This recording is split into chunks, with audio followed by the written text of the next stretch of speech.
These working man dinners didn't come from cookbooks. They were made from scratch with love, sweat, and the need to stretch every dollar from a paycheck. They fed factory men who clocked in before sunrise and didn't stop until the job was done after a 12-hour shift. They were the kind of food that told a man he mattered, and there was a time you could find them in every working-class kitchen. Sadly, most of them have vanished now, but today we're bringing them back for one more round at the table. Cabbage and potato hash. Honestly, this dish is about as cheap and simple as it gets. But before we dig into it, let me tell you a little about cabbage and potatoes. Back in the day, before modern refrigerators became common, people really worried about the seasons. What fruits and vegetables would last and when? Cabbage and potatoes were among the few reliable exceptions because they could be grown and cooked pretty much all year round. This dish itself barely requires any oil or lard, fancy utensils, special skills, or experience. Potatoes and cabbage were always cheap at the market, and you could make endless combinations with them, so it was an ideal dinner for a working man. Now, I know some folks never warmed up to cabbage, and everyone has their opinion about the texture. Some love its hearty bite, others find it too tough or strong-tasting. But where do you stand? Would you give cabbage and potato hash a try if you weren't buoyant, or maybe just out of curiosity? Cream-chipped beef on toast. Thin slices of beef from glass jars were transformed into a hearty breakfast, smothered in thick, creamy white sauce. Some home cooks even smoked the meat, adding a rich, smoky barbecue flavor. A sprinkle of cayenne pepper gave it a spicy kick, just like the days when seasoning steaks, not toast, was the norm. It might be hard to believe now, but back then, beef was expensive and not everyone could afford it easily, so it was mostly a treat for middle-class families. This dish brought comfort and warmth during tough times. The creamy sauce over crisp toast made a simple yet rich meal, full of satisfying flavor and texture. Many still remember this classic breakfast with fondness, a delicious reminder of hard work and home. Brown neck bones with rice. This wasn't the first choice, but it's the smartest because pork neck bones were affordable, flavorful, and you can easily buy them in quantity. First, the neck bones were browned in hot oil, chopped onions were added next, and rich aromas filled the kitchen. Water or broth was poured in to deglaze to create a simmering liquid for slow, patient cooking. Over time, the meat softened and fell from the bones while the liquid became a silky, savory gravy. Some cooks added flour or cornstarch for thickness, while others let it thicken naturally. The resulting gravy alone was worth the wait. Poured over fluffy rice and often served with biscuits, greens, or plain white bread, those who knew the worth will tell you that this dish was working-class cooking at its finest because it embodied resourceful cooking that turned cheap, overlooked cuts into satisfying, nutritious dinners for working men. Stone soup. Stone soup is one of the meals that grew from a folk tale into a real survival strategy when families watched their savings vanish overnight during the Great Depression. It wasn't about the stone itself, but the creativity of turning scraps into something extraordinary. Starting with water and vegetable peelings, Depression-era cooks slowly simmered onions, carrots, and potato skins until each released its secret flavor. Sometimes a stray meat bone found its way in, adding richness to the broth that fed families. Today, with the average family wasting around $1,500 yearly in discarded food, a modern pot of stone soup costs less than $10 to prepare and can feed 8 people. Back then, just 15 cents could feed a family all day. Many boomers and Gen Xers still save money by reusing scraps, just like their Depression-era parents taught them. Country Captain. Back in the day, folks in the Savannah and Charleston were making a dish called Country Captain. This tomato-based curry sauce was likely brought by sea captains or British colonial influences. While continental flavors weren't common back then, Country Captain proved that curry didn't have to be complicated to be delicious. Many Southern home cooks made it with a simple secret recipe that included canned tomatoes, warm curry powder, onions, bell peppers, and often raisins or almonds. Those canned tomatoes created the perfect base that made the food feel familiar, and for many homes, Country Captain was their introduction to flavors from halfway around the world. It later became more than just a meal that fed a working man's family. The dish remained popular throughout the South and eventually made its way to tables across the country, with each family adding their own variations and personal touches. Though modern curries have since taken over menus, no one who grew up with Country Captain can forget the comfort and joy it brought during the good old days. Boiled salt pork and beans. This dish goes back to the Depression era, when beans was a working man's best friend that helped him get through the day. There were so many kinds, and each one could be stretched into stews, soups, or something as humble and economical as boiled salt pork and beans. Truth be told, it was more beans than pork most nights, but it packed a protein punch that fed families. Boiled salt pork and beans were also some of the easiest meals to throw together.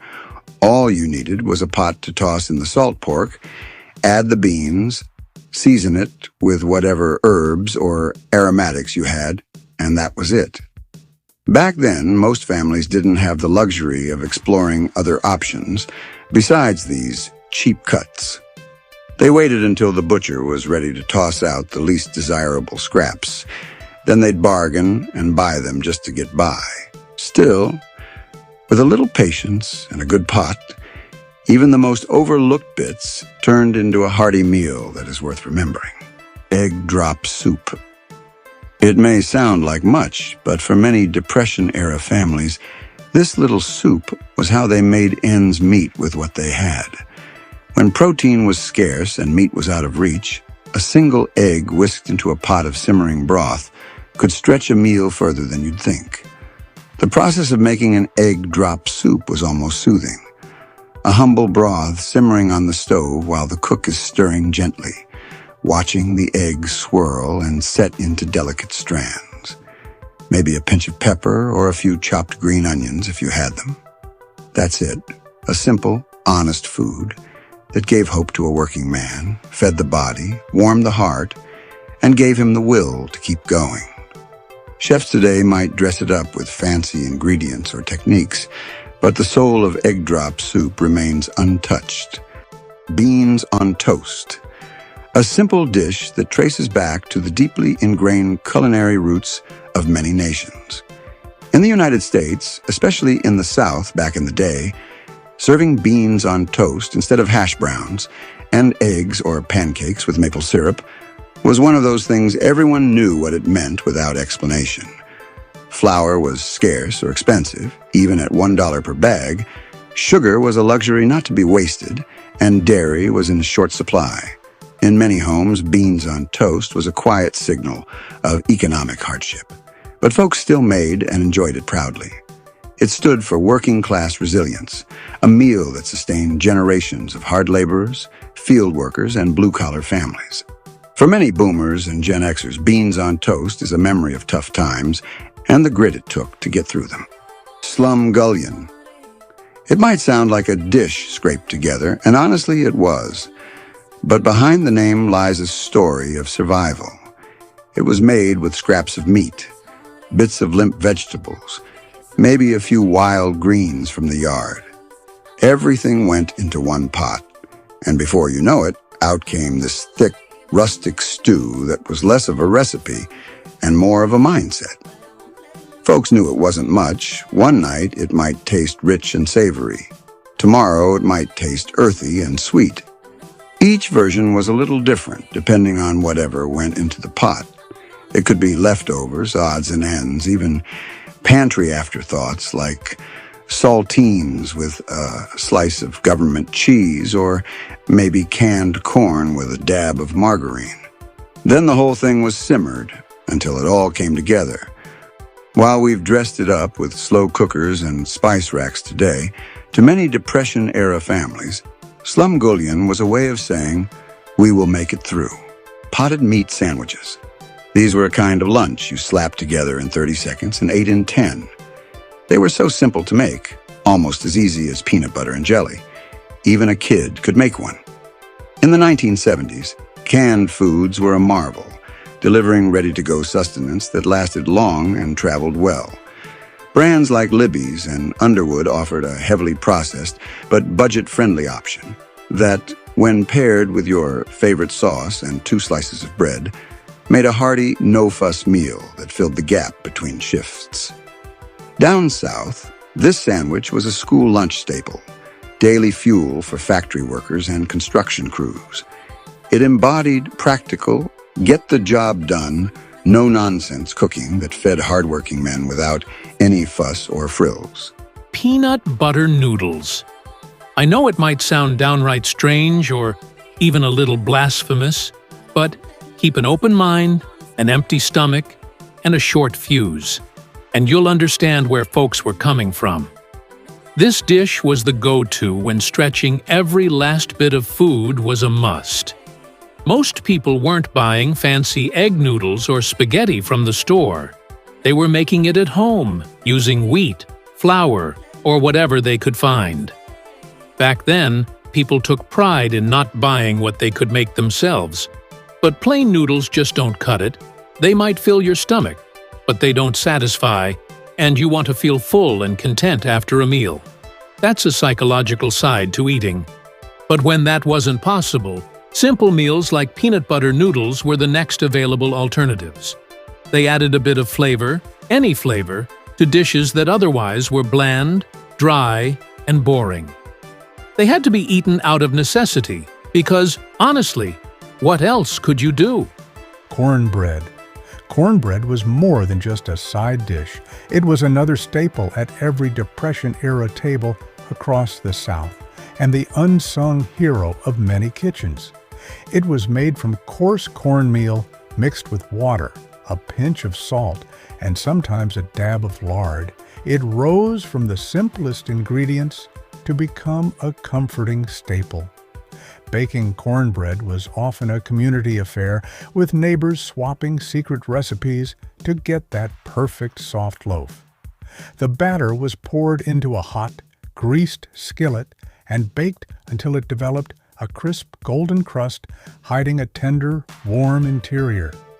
In a time when even a loaf of bread was a luxury, cornbread provided both sustenance and a symbol of perseverance. Today, as modern bakers experiment with whole grains and old-school techniques, the spirit of Depression-era cornbread lives on. Scrapple. If you grew up hearing your grandparents talk about waste not, want not, then you'll agree that scrapple is one of the perfect examples of that philosophy in action. This Depression-era dish was a clever way to use all the parts of a costly animal. The process was simple. Folks would simmer pork scraps with spices, mix the flavorful liquid with cornmeal, and then let it set into a firm loaf. They'd let it cool, then slice and fry the scrapple until the outside turned crisp. Today, scrapple is a regional delicacy often served as a hearty breakfast in parts of America. It is celebrated for its deep connection to the past. Families took pride in this dish, not just for stretching their food supply, but also for its rich, comforting flavor. Creamed spinach. Creamed spinach was a clever way to get more greens onto the family table without complaints. Whether it came from the garden or a frozen block, spinach was cooked down until tender, then folded into a creamy sauce made from butter, flour, and milk. A dash of nutmeg or garlic gave it just enough appealing flavor. For many boomers and Gen Xers who grew up in the 60s and 70s, this was one of the few vegetable dishes they looked forward to because it was smooth, comforting, easy to eat, and even easier to love. Moms served it next to meatloaf or pork chops, proud of the fact that it added iron, calcium, and vitamins to the plate. In homes where every ingredient counted, creamed spinach struck the perfect balance between nutrition, nostalgia, and a reminder that vegetables didn't have to be boring. Fried bologna and scrambled eggs. For families trying to stretch $1, fried bologna and scrambled eggs offered a warm, filling meal without the guilt of overspending. Bologna was cheap, and Depression-era mothers knew the secret. They'd slice the bologna about 1/4 inch thick, score the edges so it wouldn't curl up like a bowl, then let it sizzle in the pan until the edges got crispy and the center warmed through. It was the kind of meal that didn't need a recipe, just instinct and whatever was in the icebox. Some folks would toss in onions or cheese if they had any. Others made it stretch by folding the mix into a sandwich or spooning it over toast. It was fast, hot, and comforting, exactly what you needed before heading out to a long day's work or coming home from one.